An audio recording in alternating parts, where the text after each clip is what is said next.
Today I'm here with wonderful Alex. Thank you, sir. Here we are here in Beijing, at the heart of China. Yes. You are a jazz pianist, Mm-hmm.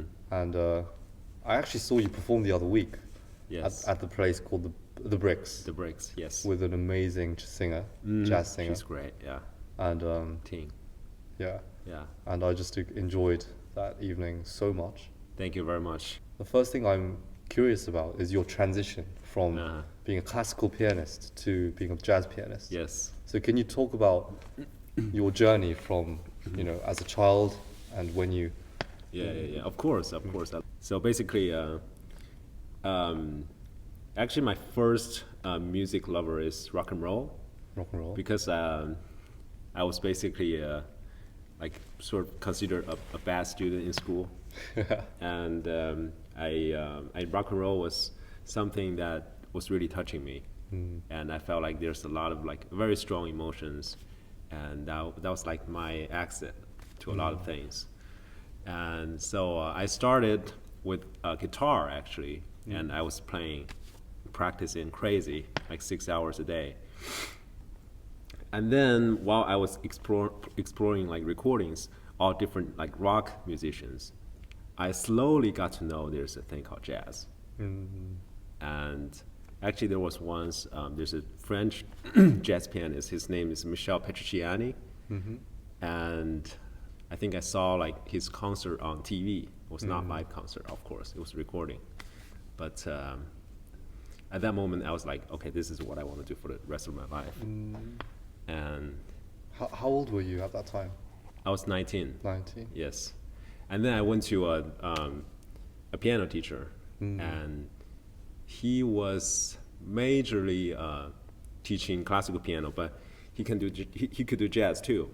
And what he told me was, if you want to be a good jazz pianist, you have to be not great, but like you have to be a pretty good classical pianist first. Interesting. Yeah. So basically, I was just following his advice, and I started with classical piano, and I studied that for my undergrad. For a master's degree, I switched to jazz. Wow. Yeah. So you did your whole undergrad as a classical pianist, Yes. and you yes. did it in the States, in Oregon? Yeah, University of Oregon. It's a beautiful town. It's Yeah. people there are lovely, just lovely people, and also the teachers, they were treating me very well. Yeah. And I just love the vibe. When you decided to do classical for 4 years, Yes. did you plan to switch to jazz before you started classical? Yes, of course. So the whole thing was planned? Of course. But like it was actually pretty. It was a tough choice actually because I was like very firmly deciding that I was going for jazz, But while I was doing classical music, because like classical music is great, I love classical music, I was also doing like Chopin etudes, like Transcendental Etude by Liszt. Oh and yeah. Also like some like Bach, and I never liked Mozart. But Rachmaninoff, like all the romantic, Baroque. I mean, it's great stuff, So while I was doing classical music, I was actually seriously thinking about, should I just do classical for the rest of my life? But you know what? Like, actually, whenever because we have jazz major kids, jazz major students, we share like basically 10 or 20 practice rooms. Sometimes I hear them like improvising. Oh yeah. I'm like making things up, and I was, Jesus, I think this is musician, like Yeah. you just speak in your own language. I know classical music is great. I love it, like just from the bottom of my heart. But I think my definition to a musician is you need to speak the language in your own tone, Yeah. basically. I know improvising is really hard. I find it amazingly hard. So there's so much you need to learn before you can improvise, right? I mean, there's definitely like a process you need to follow. But like we're basically improvising, right? Just talking. In jazz, we regard music as a language, and we just we come unprepared, but we know how to speak the language, right? That's an interesting way to put it. Yeah. Because you know the vocab, you know the grammar. Yep. The same way that you know theory, harmony. Yeah. Okay. Right. But I know a lot of classical musicians who can't improvise. Like, to be honest, I'm not very good at improvising jazz. I could probably improvise some classical style stuff. But even if a classical musician has a good understanding of theory, etc., Yes. they just can't improvise, some of them. Because I think it's also like it also like depends on the context, you know. Just imagine like, okay, because we all came here unprepared, you know, you didn't prepare for the questions, I didn't prepare for the answers. But if you just imagine like every time you say things prepared, if it's not prepared, you don't know how to say it, right? I think that's like how you feel as a classical musician, not being able to improvise. Yeah, that's true. You know, because you're so used to not to improvise, basically. Classical musicians, they just read and memorize exactly what's on the page. I think that's brilliant ability. Yeah. You know, I'm still trying to improve my sight reading. Yeah. You know, so sometimes, you know, like I notice sometimes you just can jump out on the piano and sight read stuff. Yeah, I really admire that. But you know, like because we were trained differently, so we were strong in different aspects. Yeah. But then you can hear harmony and just completely get it without much practice. Yeah, I try to. I still need to improve that though. Yeah. I really enjoy really speaking my own tone. I really enjoy to get lost in my melody lines. Yeah. And stuff. That's interesting. I mean, jazz improv is you know, you think about melody lines, you making stuff up, like making the melody, Right. making the chord progressions and stuff. In classical, it's more like you read what's on the page, Right. but then actually you can do so much. It's not like you read what's on the page and then the end product is the same every time. With the printed thing, like if you play it 1,000 times, every time you play it could be different. Exactly. Which is obviously why classical music is still popular, and it's like timeless, right? Exactly. So I think jazz is they're just really different disciplines. Yeah. Yeah. I agree. Yeah, because like for jazz, what you get from the sheet music is so limited. Yeah, Just actually, yeah. Sometimes like just the harmonies. Sometimes you just get letters, right? Exactly. F, C, F. Yeah. And, basically just the chords. Yeah. Chord progressions, right? And sometimes if you check out, there's a thing called like real book, and from what I heard, it's I mean, it was called fake book, like at the beginning. So actually, like a lot of jazz composers, jazz musicians, especially during the bebop area, they didn't publish their works. They just go up on the stage and they play, and people from the audience, you know, they try to notate the notes. They try to do the transcriptions. And basically, like the audience musicians, they public, like basically, okay, so this tune from Charlie Parker, I don't know, like Billy's Bounce or something. And because it was not from the real musicians, so it was called fake books. Yeah, but then it was the only evidence, basically. So it was called like a real book. Wow, is that the app you use every time you perform? Yeah. Oh, That was actually called like iReal Pro. Yeah, it's like a I know this one. simplified version of Real Book. But you know, if you're looking at the real book, you see a melody line. You actually see a melody. See a melody line, but very very simplified. And there's a chord. There are chords. So it's just like with the letters, right? Just letters. Yes. Can you just show me what, just for context, could you show me that app with iShowReel? Or Of course. So for example, here, Body and Soul, and you have all the letters. So obviously in classical music, we see sheet music that looks like this. It's just, you know, notes dots on lines, and it looks very, very complicated. Right. Yeah. To the untrained eye, this could mean absolutely nothing. Exactly. And but then I look at this, and it's just letters. E flat, B flats. Yep. But could you just give an example on how you can read and play this? Yeah, of course.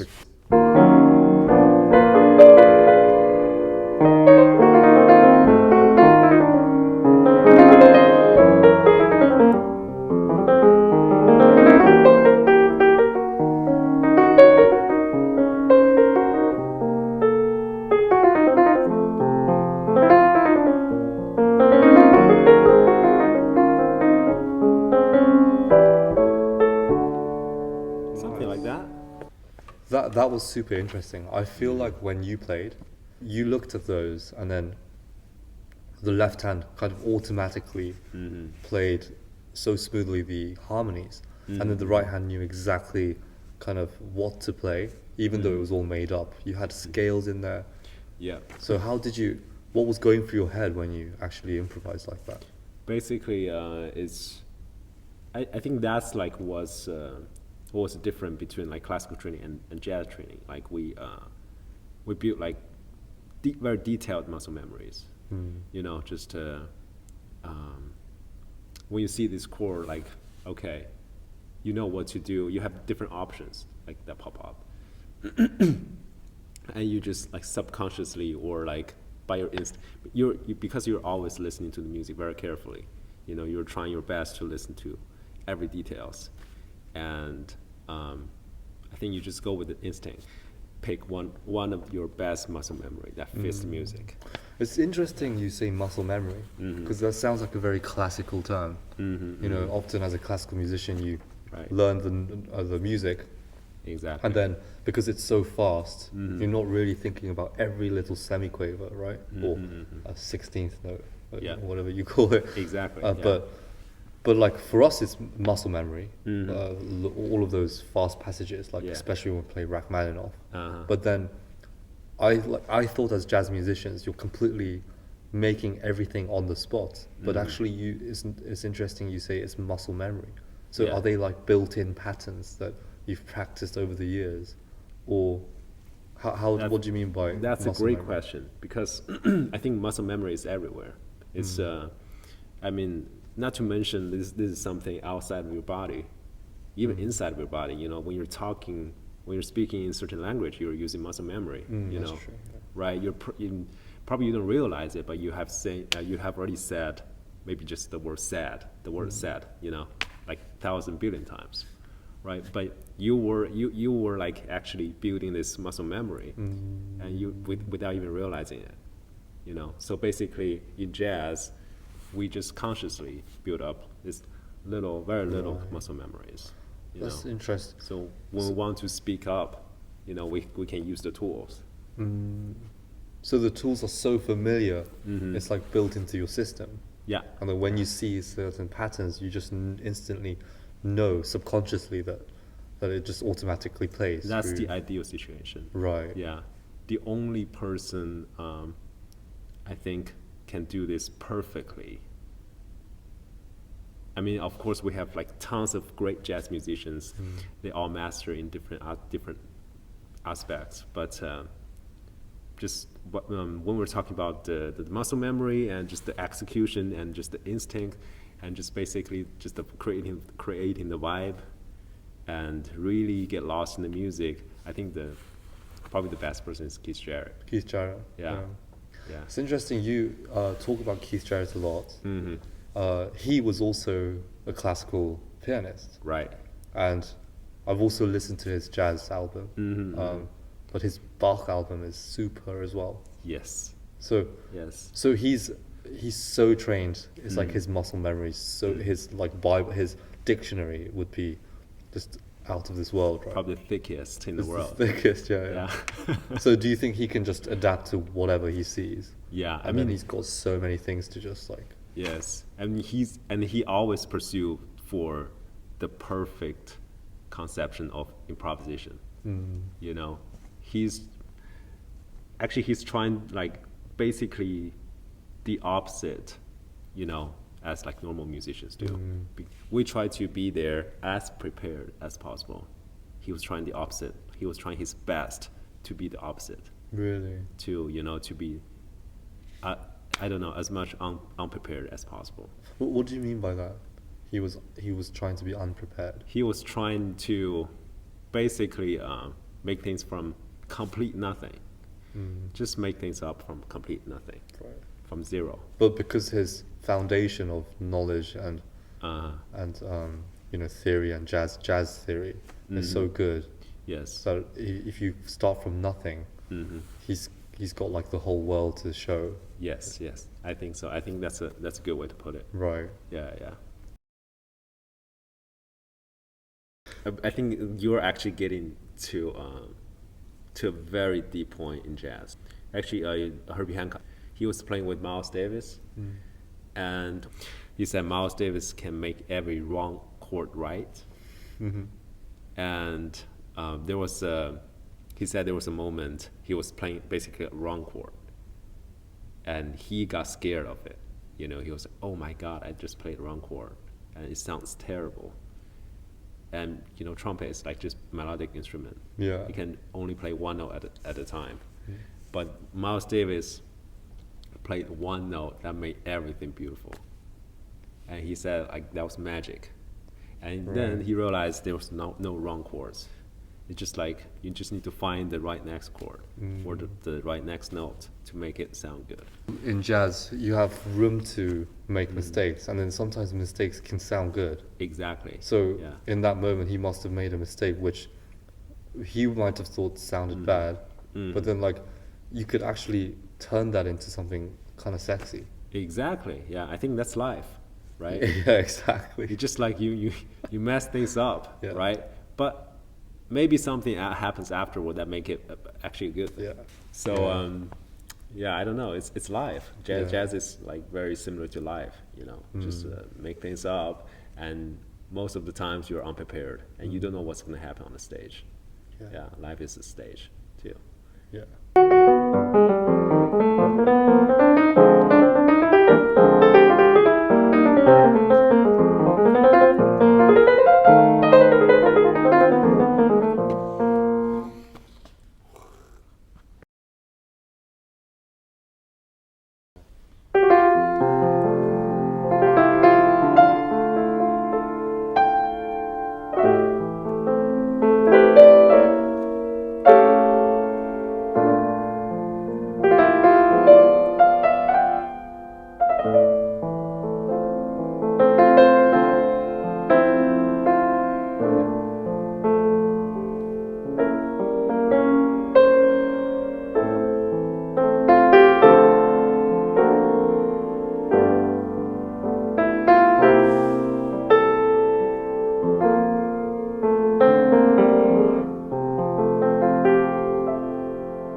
So I just played the 8 lines, and all I did was chords, and maybe just very slowly in like a romantic, as in the classical romantic style, and then a very clear melody, and then the softer middle range, which is very classical, right? And then sometimes I just add a blues note in there. That's very simple. But anyway, I want to hear how you would. Sure.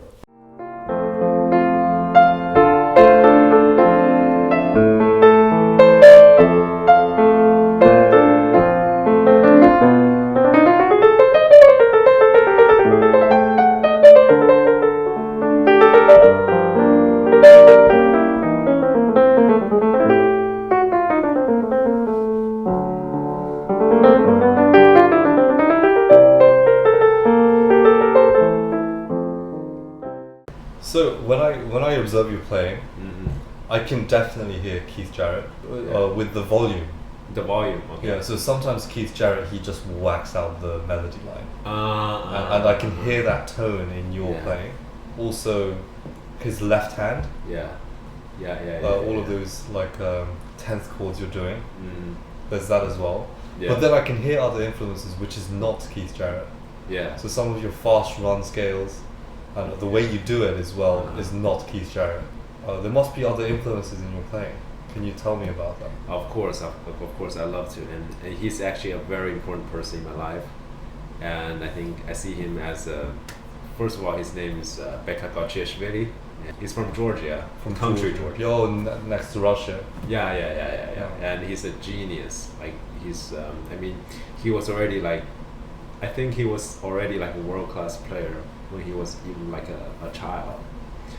Like maybe around like 10-year-old, he was already like brilliant jazz player.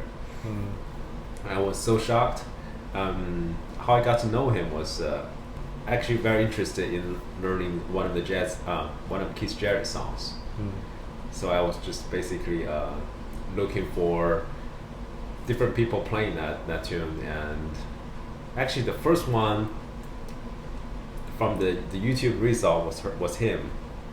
But I saw there's a little kid, I just didn't believe it. I just didn't have faith in it, So I skipped that at first, and I watched like basically all of it, and I was not like happy about it. And then I went back to watch him playing, and it was shocking. It was just, I was like, this is like Keith Jarrett level, and it was just amazing. And he was still like a little kid. Wow. And so I started following him on Instagram, and sometimes he posts like different questions, like just to interact with fans, the followers. Sometimes I ask him questions through Instagram, and all of a sudden, like there's a pandemic era, like period of time, and we were all basically locked in apartments or house, and just like we're not able to go out and stuff. And I think during that period of time, he was not able to go out and perform, so he sort of posts like, okay, who wants to take private lessons, you can contact me. So I just told him, okay, I've been following you for like a year, and I really love your music.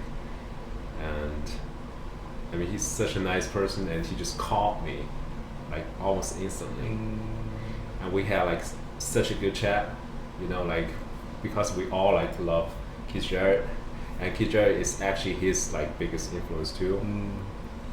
And I mean, this is how it started, and he taught me a lot in jazz, and also like in musicianship. And it was an enjoyable journey. I have to mention this guy. So he's such a great person. He's obviously had direct impact in your life. Right, exactly. He actually taught you for a bit. Yeah. Of course. So, tell me about his playing that you took inspiration from.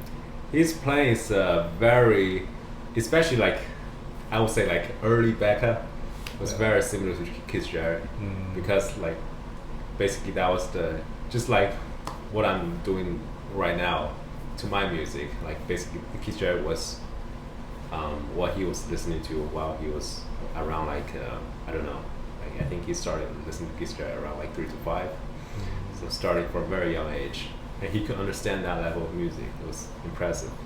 So I have seen Becca's playing from what you showed me, and it is someone's very fast virtuosic right hand with simple left hand. But obviously you don't do it exactly like that.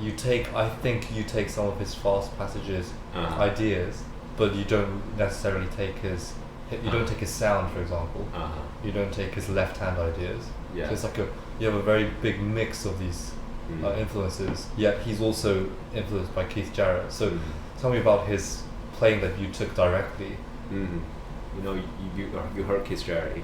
Keith Jarrett's music is extremely lyrical, like extremely expressive.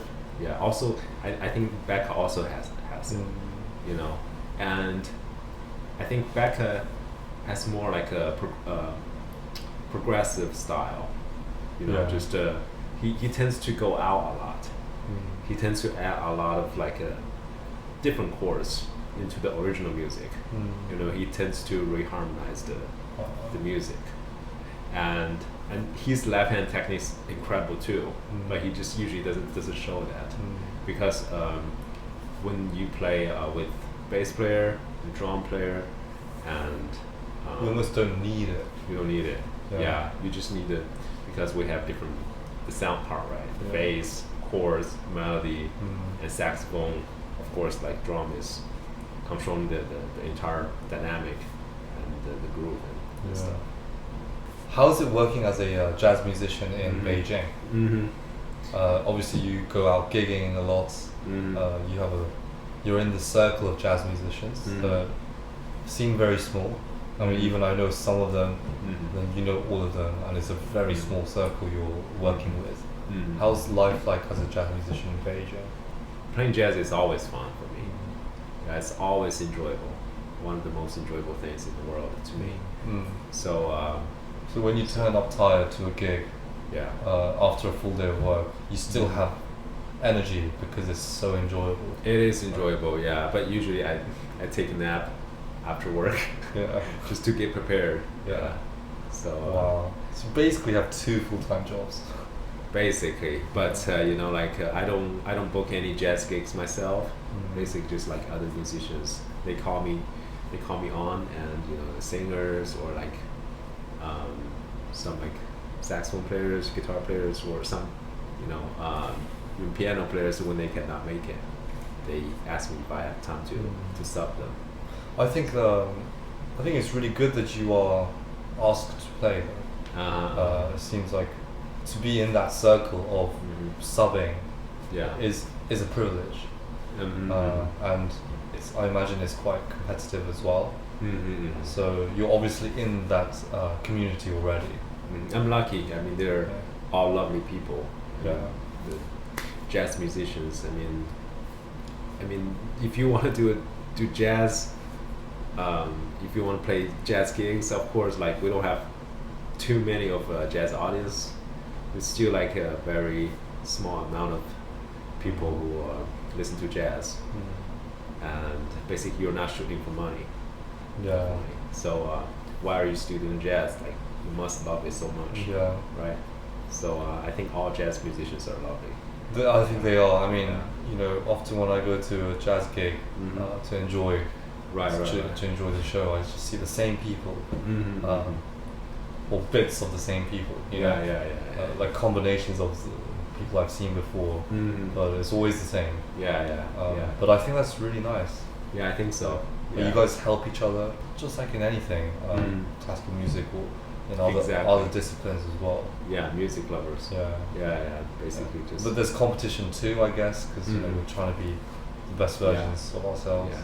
This is how I see competitions. Like I don't see, especially in jazz. Different people. We were talking about different people having different tastes and different styles. So I don't think like the competition happens like between people, between musicians. It happens just to yourself, right? Just trying to push yourself, challenge yourself. Challenge right? yourself and try to I don't know, like push your limit and try to find like what's not good enough in your music. Yeah, I think that's the goal. I mean, you can try your best to be Keith Jarrett, but you will never be Keith Jarrett. Yeah. But the other way around is also true. Keith Jarrett can never be you, right? My final question is, where do you see yourself going from now as a jazz musician? Are you happy where you are, and like, what do you want to be doing from now on? Yeah, I just want to be as good as possible as a jazz musician. That's my lifetime goal, basically. And it's gonna be my main focus. I mean, in the ideal situation, I want this type of life for the rest of my life. So I just really enjoying this journey of exploring yourself and listen to the music and just get lost in the music and everything. Yeah, and even the part aside from music, it's very enjoyable. Yeah. Well, it's been such an enjoyable conversation. Definitely, And same. I've learned a lot. It's Same. really nice to be on the piano for this episode. Yeah. I mean, we are both musicians, Exactly. so it's been really, really insightful. But anyway, thank you Thank you, sir. Yeah.